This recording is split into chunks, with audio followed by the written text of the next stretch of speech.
Good morning, everyone. Good day or good evening if you are in Germany watching.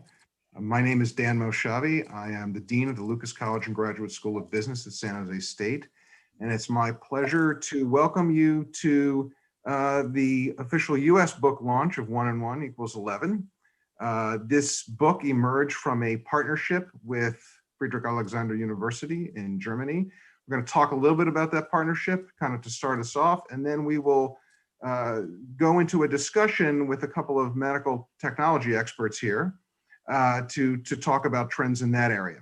And so really excited to have our distinguished folks with us today. Really excited that what started out as an executive ed program has morphed not only into a book that we'll talk about here in a minute, but has morphed into a partnership that just continues to deepen, including with the launch of an accelerator coming up here. And so let me share my thoughts for a little bit about how this partnership emerged for those not familiar, and then I will turn it over to Joachim, who is the president of FAU, to also share some thoughts. But you know, the power of networks continue to be very important. And Joachim was introduced to my colleague, 𝘚𝘪𝘠𝘮𝘢, through a mutual friend contact, Bernhard Beck, in Germany. And we all had a chance to meet to talk about what San Jose State could do to really help build increased knowledge and capacity for the incredible research that takes place at FAU. And so what resulted was a really powerful executive education program. We've done this a couple of times already where faculty, postdocs, senior folks at FAU have come to Silicon Valley, have come to San Jose State University. And in these immersion programs, we had a number of really high profile speakers, the CTO of NASA, other real senior folks, and just really successful entrepreneurs who are able to talk about a variety of industries, a variety of challenges. And what this book has done is really as a compilation of those presentations in interview form, and that so not only did the FAU folks benefit from this who were there, but our students can benefit, the FAU students who weren't there can benefit. And so we're really, really excited about this particular book and about where this partnership is going. Often if you know these exec ed programs, people swoop in, they get their knowledge, they move on, but this book shows that this is a much deeper relationship. And again, it will continue to lead to new and exciting things like our conversation that's about to take place today. So with that, I will turn it over to my colleague, Joachim Hornegger, to talk about the FAU perspective on this. Thanks, Dan. I also appreciate a lot to be with you today and to participate in the book launch we are having today. FAU is a large university with 40,000 students, more than 600 professors. Not unique in Germany, just in terms of numbers, but unique in a way that we are currently the most innovative university in Germany, #2 in Europe, and overall number 14 worldwide. So we have a huge innovation power. And the question for us was, how can we intensify the innovation spirit here in the metropolitan region of Nuremberg, here at our university? How can we inspire our students to have more focus on innovation and use all the knowledge they gain within the university system here to ramp up our own startup company, to grow something big out of their own ideas? And when Gurmeet and I met 2 years ago, we were discussing the idea, how can we collaborate? How can we bring Silicon Valley, that is very well known for this startup culture and all the innovation spirit, how can we combine the activities of our university, of our students, with the activities of San Jose State University and Silicon Valley? And we came up with the idea that beyond talking about smart ideas, how to grow business out of smart ideas, how we can collaborate on a university level and educate students and partners, also partners and industry partners, in the Silicon Valley environment in San Jose, learn about the innovation spirit people have in the Silicon Valley, understand what the difference is compared to our environment, and take the best out of this environment and grow yourself and shape the innovation culture here at our university. We had already 2 spring and autumn schools with more than 20 students each. We had a brilliant program that was set up by Gurmeet and Dan.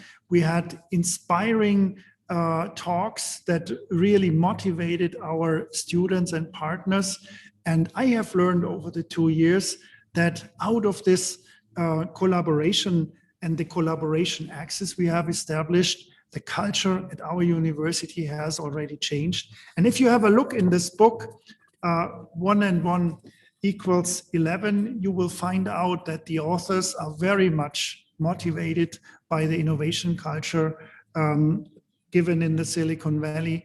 We see how the ideas grow. We see how we also make our students aware of the fact that university does not mean to attend lectures, does not mean to succeed with the exam at the end of the day. University means that you collect all the knowledge that you need to shape the future.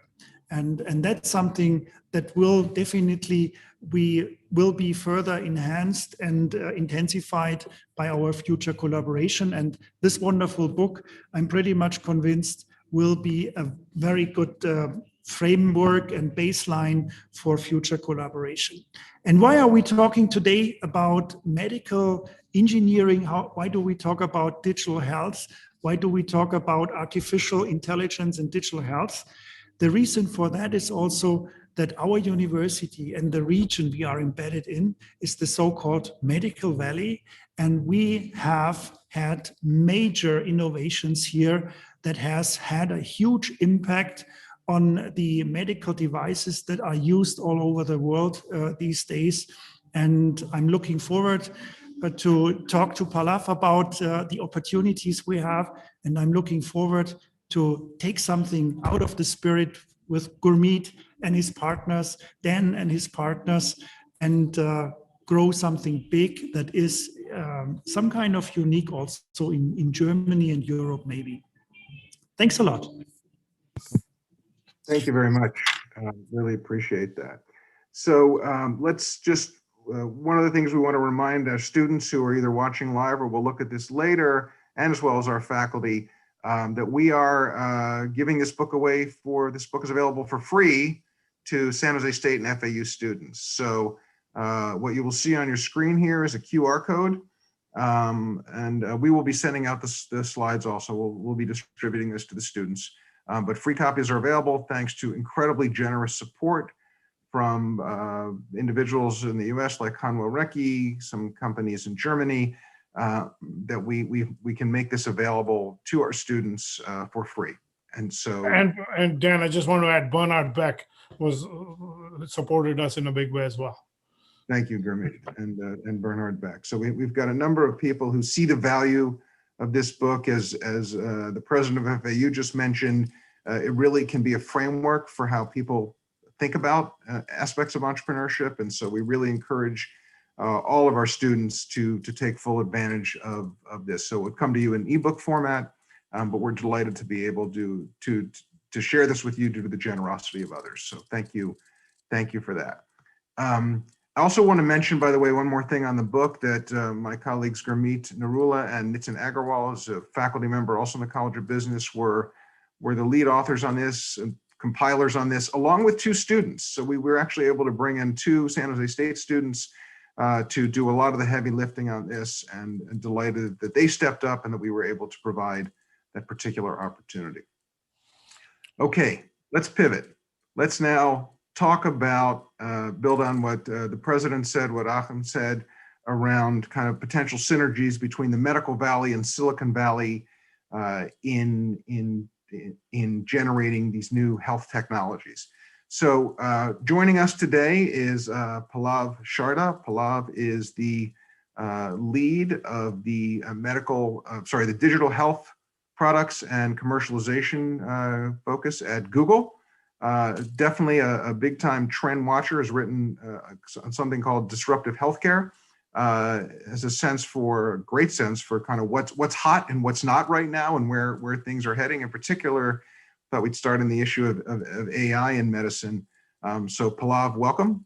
And he will, the other expert we have here, I'm just the facilitator. The other expert is Joachim Hornegger. He is a PhD in computer science, did a postdoc at Stanford, and is actually he's vice chairman of the board of Medical Valley in his region, in the Nuremberg region of Germany. And so also has particular expertise in trends going on in the medical and health technologies arena. So welcome both of you for this discussion. We appreciate you being here today. Let's start with Pallav, right? We'll start with the 30,000-foot question, and then we'll drill down maybe into some specific areas. But you and I chatted briefly before this launched, and particularly trends you're seeing tied to artificial intelligence in health technology. Sure. Well, let me start by saying thank you for the introduction and having me here, Dan. It's amazing to be in such distinguished company. Joachim, look forward to talking to you about this. And the question is almost double-edged sword, because I feel like there's so many universes within universes when it comes to healthcare.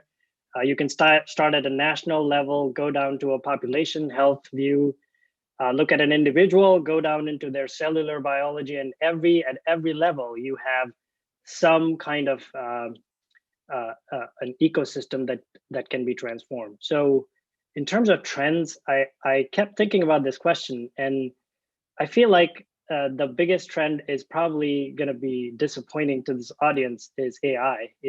I feel like the time for artificial intelligence has arrived, but I don't want to completely just disappoint you with this obvious conclusion. I feel like after having been at Google and working through some of the AI projects, there is an implicit sort of trend within AI that excites me.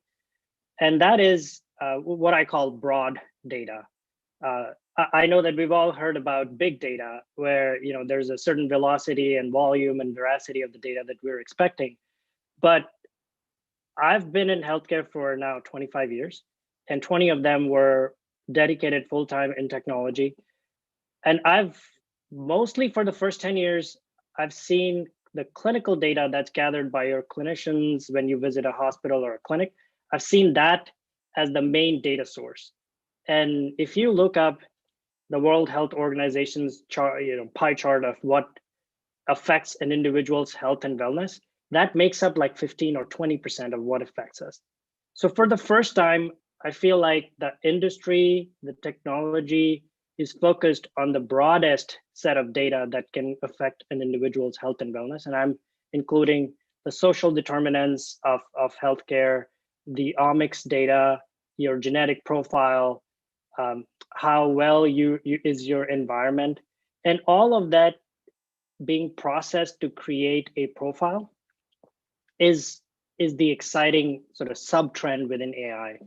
And I know that people have called it as the digital twin, but being able to understand which zip code you live in and what is the accident rates there, what are the environmental factors, and let's say, what's the air quality and how does that trigger your asthma, is the ultimate sort of holy grail in data. And it's exciting to see that we're all very aware, and there are very talented minds trying to get together all that data and make it available for clinical interventions. Thanks for that. One more question for you. So you're trained both as a medical doctor, you have an MBA, a healthcare expert. From a medical doctor standpoint, where are the real benefits here for treatment? Sure. Obviously, and there's, again, this is a very wide question. So if I park aside all the 3D printing, nanotechnology, robotics kind of advantage, which are, as the world evolves, there are more of them accumulating. From continuing the thread of AI and sort of broad data being available for health and wellness, I think that right now for a clinician, the interesting opportunity and trend is virtual care. So, and I'm not just talking about pandemic inspired virtual care, which is sometimes just thought of as telemedicine. But in my mind, there is a technology stack of virtual care that's developing. So right from something that is a smart sensor that's attached to a patient's body or nearby in some way, let's take an example. If you had a joint surgery, there could be sensors at your home that detect how well you're walking and how well you're recovering. And using that low latency but continuous data stream, there could be algorithms and interventions that understand your recovery patterns and then optimize your physical therapy or your medical system visits according to how well you're recovering. So this sort of remote patient monitoring, telemedicine, patient-reported outcomes type of application stack, you can apply it to pretty much everything in healthcare, because illnesses just don't happen when you're visiting a hospital or a clinic. They mostly happen when you're at home. So there are essentially two different worlds that are capable of generating data. And this virtual stack of technology, right from a smart medical device, and I saw some of these examples in the EIT portfolio. There was a Patch.ai, which was a virtual assistant for patients in clinical trials. So if you imagine patients going through clinical trials, they are at home and they're probably having questions and trying to understand their journey through the trial. So that sort of chatbot experience or a virtual assistant experience is part of the technology stack. So as a clinician, going back to your question, I feel like there's a whole stack of technology that is enabling me to scale up my interventions to a population of patients and do them in a very personalized way. So my whole term for that is a virtual care stack. And that's tremendous. You can apply it to, like, I would be challenged to think of a place in healthcare where we can't enhance it by using that virtual care stack. Great, thank you very much. Achim, there's, you said there's probably 500 different startups in your area. What are they? What's the focus there? If you could categorize kind of where these companies are spending their energy and what you think the trend lines are. You're on mute.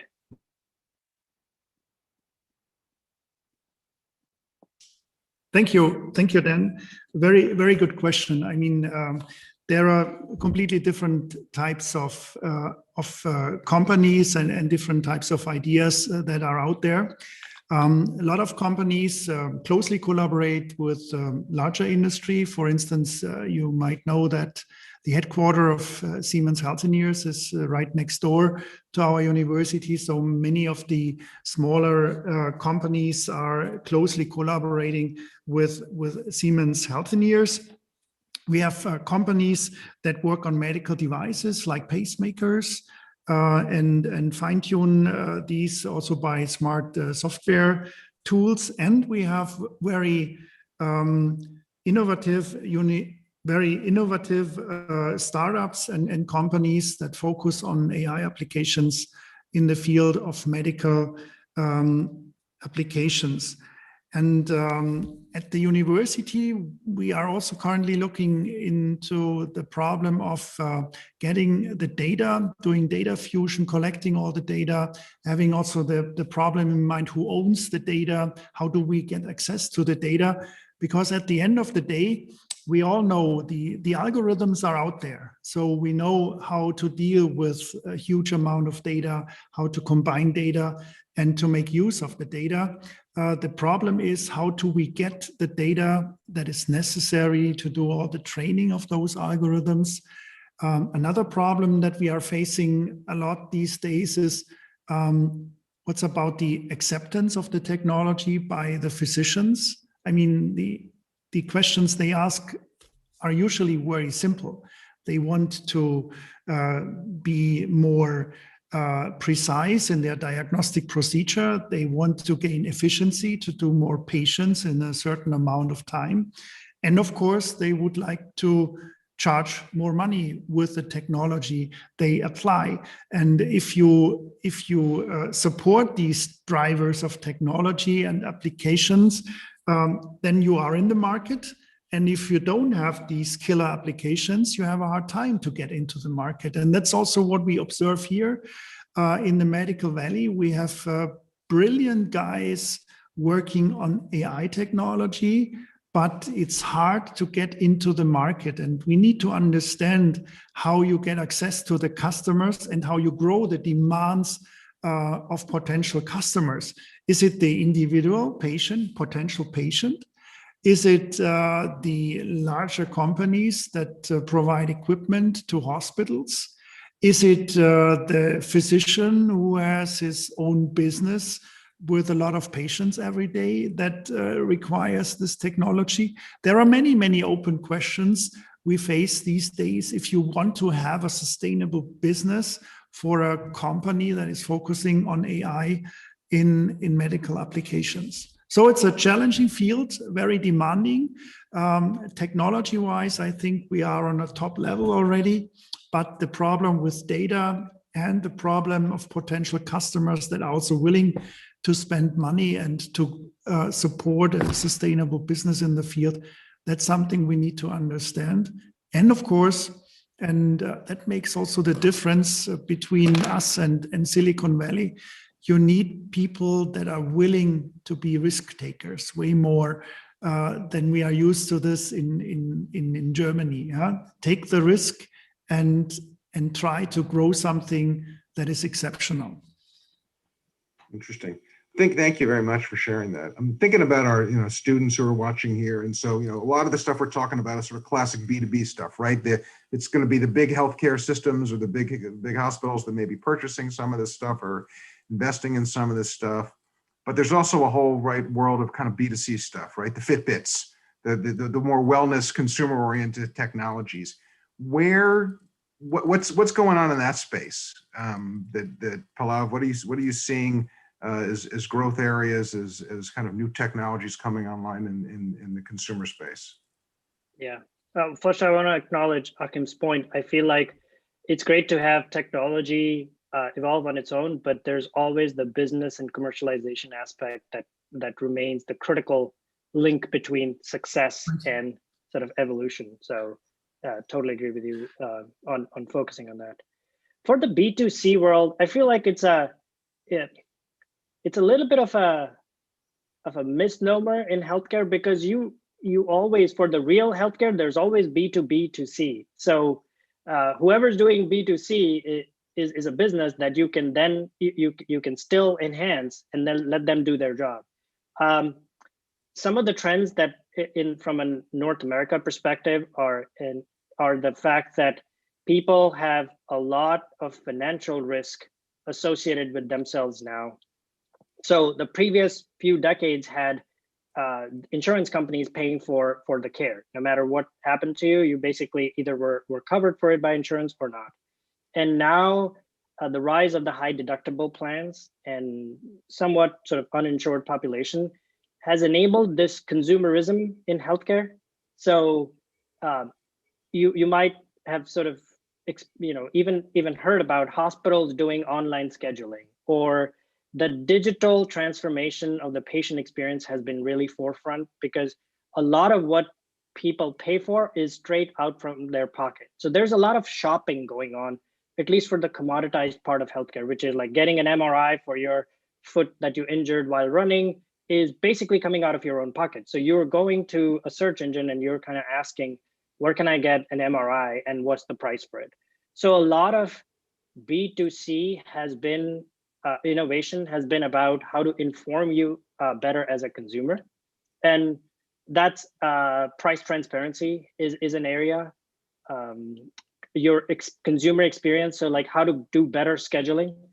If you just call your local hospital, you'll probably have a few weeks of delay before seeing the dermatologist or the specialist that you want to see.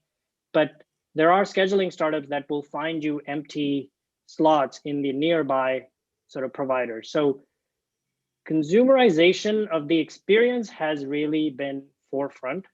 I feel like that's still a superficial transformation because underneath are still the conventional hospitals and clinics that are providing the service. So unless your clinician is available, giving an appointment doesn't really mean much.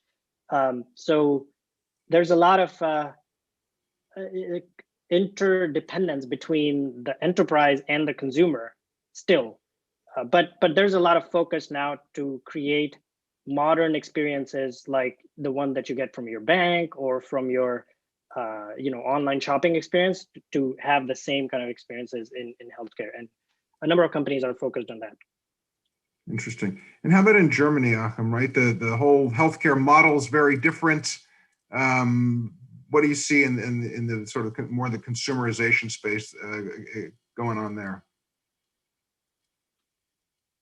You're muted. You're muted, Joachim. Sorry. Yes, I switched it off. Sorry. In Germany, we have a very strong social net, though health insurance is required for every citizen in Germany. Even if we have international students, they are required to get health insurance. And so we are very much used to that for all the expenses that are required to maintain your health, or most of the expenses, your healthcare insurance is covering it. So you don't pay it straight out of the pocket.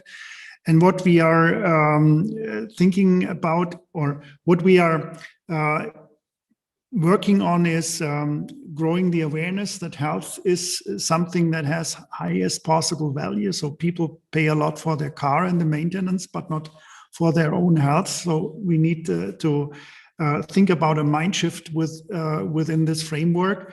That's something we have to work on. And in many of our research projects, we started to look into a completely different approach to make people aware that spending money for fitness and health is something that is important. And you might know that here in the area, also the Adidas and Puma companies are here, so the sports companies. And the picture we have in mind and the strategic approach is also to say, okay, you have the young boy who is tracing his performance numbers, heart rate and things like that, and is doing measurements to benchmark himself with others. And once you get older, you are also controlling your health parameters.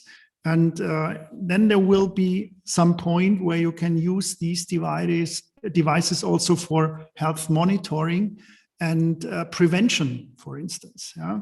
And then it goes over to the market of healthcare, to the healthcare business. And if you have a lifelong system where you collect data and you build up a digital twin of yourself, and you can collect information, you can compare the information of your own health data with the health data of others to predict maybe a disease that is going to come up or something like that. I think this is the type of business and awareness where people might be more pushing these things by their own instead of waiting for the healthcare insurance to finance all this.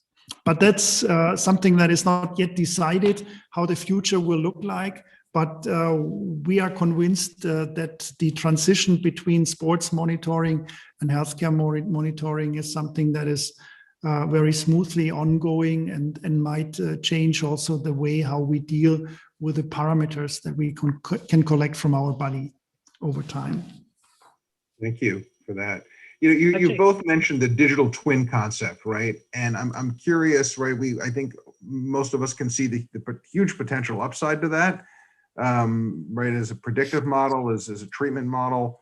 Of course, there's a part of me that goes, okay, so now, right? If this becomes public, or if I have a particular health issue, are there going to be some downstream effects that are going to come back and haunt me? So I'm just curious. We'll start with Pallav. How do these startups manage sort of the risk part of that end? Yeah, I think this is, it's interesting to think of it in two ways. I always try to draw parallels between finance and healthcare, although it's probably not too tasteful, because money is also precious to people, just like health, but there's probably more instant gratification in having money, not health. So the security and the digital twin concepts are kind of interlinked in some sense, because just the way your banks or your financial advisor keeps your information safe, and there is a digital twin there too, perhaps not from a physiological perspective, but like whatever you do through your credit card transactions, it points to your saving capabilities, things like that, investments are a reflection of who you are financially. And there's infrastructure, technical infrastructure, protocols, regulation that preserve that data, and healthcare has its own. So although cybersecurity is a big area for innovation, I feel like we're probably benefiting from multiple industries in our ability to make health data and the digital twin secure from that perspective. I think your point was also about, if I'm creating a digital twin here and I move somewhere else, can I take my information with me? And that's where the problem lies, at least from a North American perspective, because the market is not nationalized or unified in a public way. There's a lot of fragmentation between the information that you get collected in one place, and then if you have to leave or change providers, that moving somewhere else has some roadblocks right now. There are standards coming up, adoption happening, but I think that the problem with digital twin is, how do you take your twin with you when you move somewhere else, not the security and preservation of the twin when it's being forming. So it's the transition points that are tough. Interesting. How about in Germany, Joachim? Go ahead. But there is also another issue that is really serious. I mean, if you collect data and data and data of yourself, the problem of data quality is also very important. How do you make sure, or how can you make sure that the data that is collected also has the type of quality that you require to serve the underlying models that you apply on the data? So data security, data safety, and data quality. These are the three things you have to consider. And the other problem is, how do you get all the data that is collected of your own body? You know, if you go to the hospital, you get a CT. If you go to the hospital, you will get an ECG. How do you collect all the data and bring these data together? Do we provide an infrastructure that merges all the information and you decide on who can use it? Or are you in the driver's seat and you collect the data on your own computer or in the cloud somewhere? I mean, there are many, many questions out there that are not yet clearly answered. And we have a project with our industry partners and our clinical partners on building up the digital twin, looking at all the problems with, who owns the data, who can use the data, and how you can also merge and combine the data of various patients to, for instance, generate medical knowledge that you might have not known before. These are very interesting aspects, but many, many unsolved problems. And it's a major problem to get the data out of the hospital and to get access to the data using AI technology. I'm not sure whether we're gonna make and solve this problem in the near future, but actually we have to. And those nations and countries who solve this properly, I think they have a huge advantage in this huge market of digital health. So what are, for both of you, so what are the major impediments, right? I've heard, obviously there's the business piece, right? Which is people really not fully understanding the business side, the commercialization side, how to actually make that work. We're now hearing about, the sort of moving data around and the challenge of getting it from place A to place B. What else are you seeing as sort of major impediments to advances in this field? Pallav? Yeah, I mean, in one word, again, it's a multi-level question, but if I had to pick one word, I always point to incentives. And the impediment for almost everything kind of boils down to, can we incentivize, per Joachim's point, can we incentivize people to stay healthy and just not even enter the illness spectrum? How can you, if you know you're pre-diabetic, how can we incentivize you to keep walking more, keep eating better, lose weight? So incentives on the patient side, individual side, incentives on the provider side. And I know it differs because, if you have a nationalized insurance or, a free market, but providers have historically been incentivized to look at transactions, like how many times did the patient come in? How many times am I paid to look at, do the annual physical or something like that? And in US, it's kind of starting to change with value-based payment. Now you're being incentivized in a capitated model where you get a fixed payment no matter how many times you see the patient. So as a provider, you're now starting to be incentivized to actually prevent disease so that you don't have to have so many transactions with the patient as it does, you keep the cost savings. So there's incentives for patient side, incentives for providers, and there's incentives for insurance. Like the pandemic happened, how can we create good public health population level policies and processes so that we don't have breakout of diseases like this? So there's a lot of, I wish I could answer like in a very specific way, but every part of the system is just so interlinked with, and it's right now incentivized and it's in their own way, that they tend to directionally separate from each other. But big, centralized government incentives like a regulation, which could probably align them better. And that's sort of like the overall vision. No, I appreciate that. That's actually a nice frame to really think about sort of all these implications as sort of incentive based, or at least many of them. Joachim, other thoughts on the kind of major impediments here? I think one huge step in Germany was that our health minister, he made it that, or he was successful in charging the insurance companies or asking the insurance companies to reimburse if somebody is using health apps on the iPhone, for instance, or on the smartphone. This was a huge step, not having, procedures that are done by the physician or in the hospital, but you have an app, you download the app, you use the app, and you can get those things reimbursed by your health insurance system. And having incentives, having the awareness that you have to spend money to maintain your health. Yeah? The mindset is important here, and having the opportunity to also get things reimbursed by your health insurance to cover also the digital health aspects of our healthcare system, that might help to increase the acceptance and also to increase the number of users of those systems. And hopefully we will make it not to do therapy of patients, but to do way more in prevention. You can prevent so many diseases by moving more, by early detection of certain problems and early treatment. And this is something where I think the healthcare system has a huge potential, but it requires certain mechanisms to get the acceptance, to grow the acceptance, and to get this into our system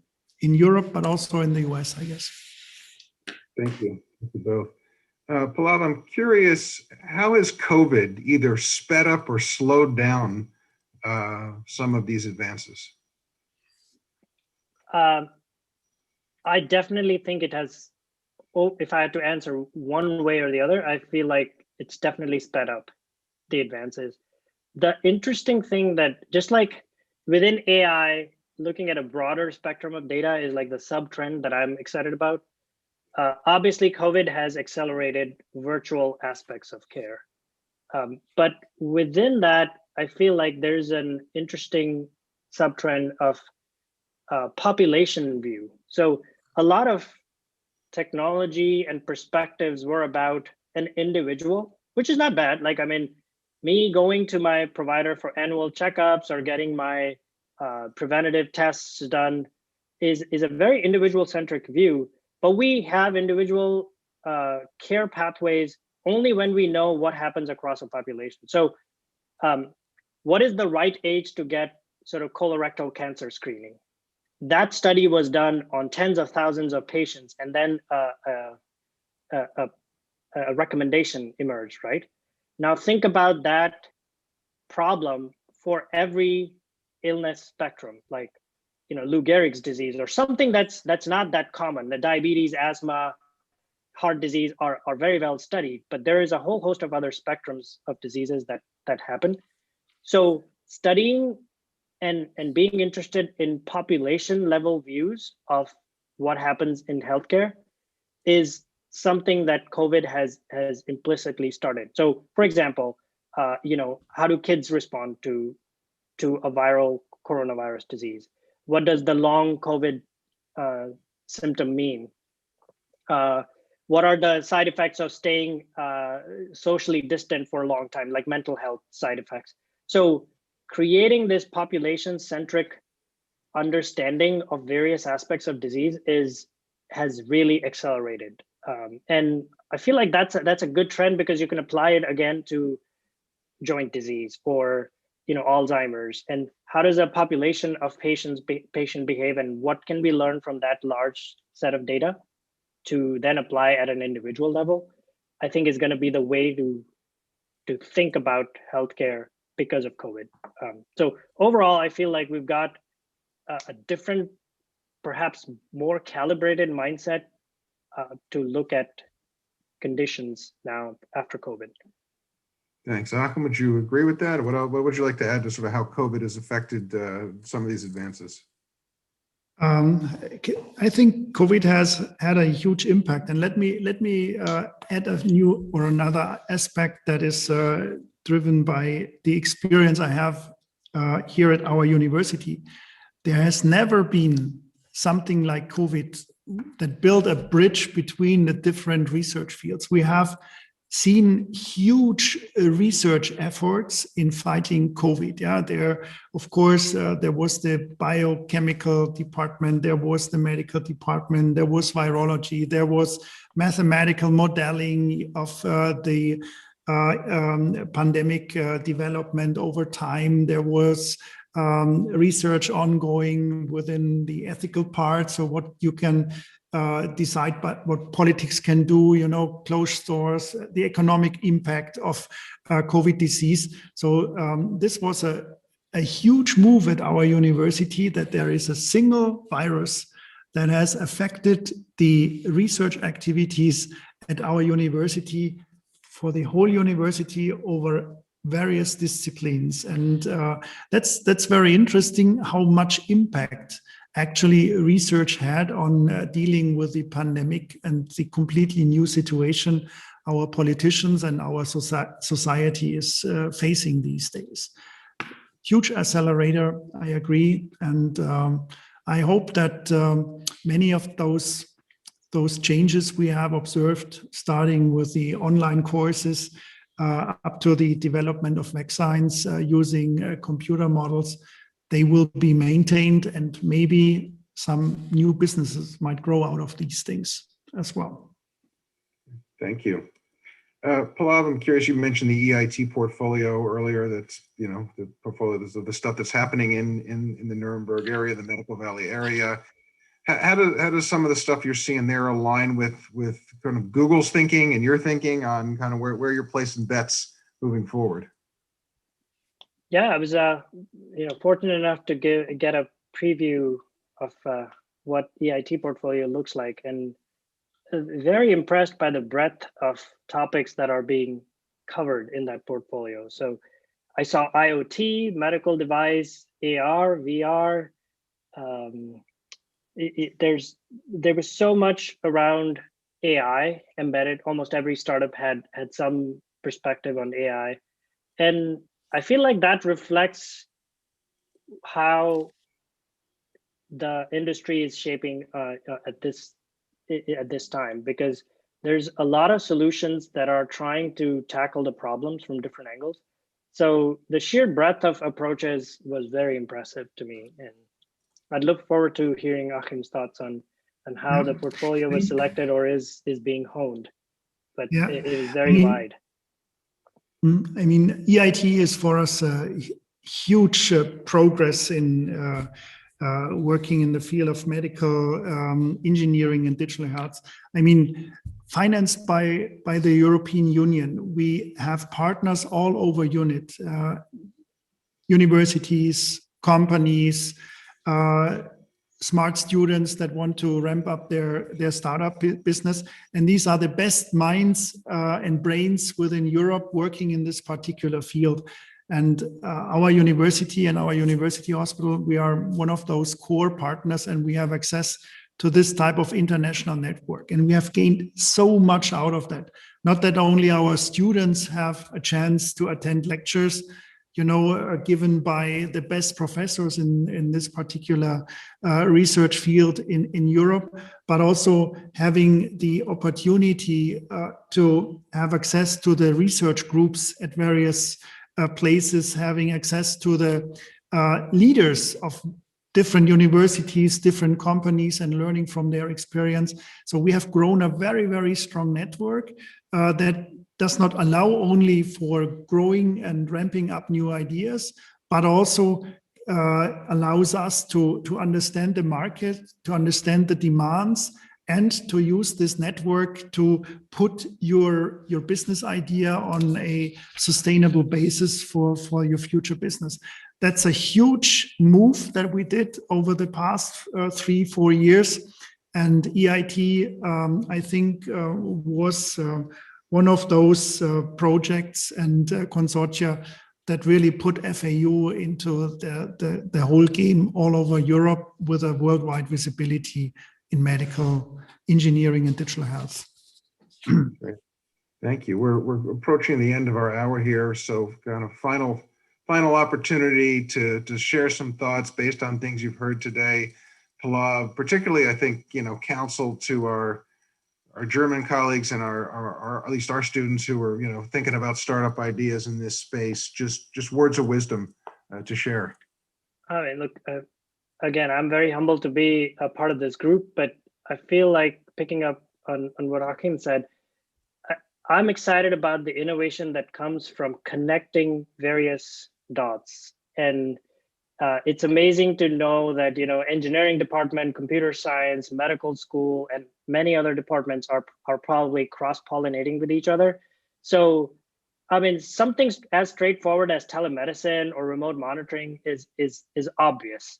But what have we not thought of, and how could sort of engineering kind of help with a 3D prosthetic? I mean, that happened a few years ago, but I'm excited about FAU and EIT because it's that sort of natural petri dish, right? Where young, talented minds and experienced professors are interacting with each other across fields. And that's where real progress is made. I'd love to be able to kind of peek more and understand the cross linkages, but I feel like if you are in one discipline, like if you're an engineering student, my advice would be take the time to walk over to the other building or create the connections. COVID is a great context, but that should be part of your annual goal is what have I done outside my department or outside my field? And I think that's going to make a better future for all of us. Yeah, thanks. Joachim, final words of wisdom here. Yeah.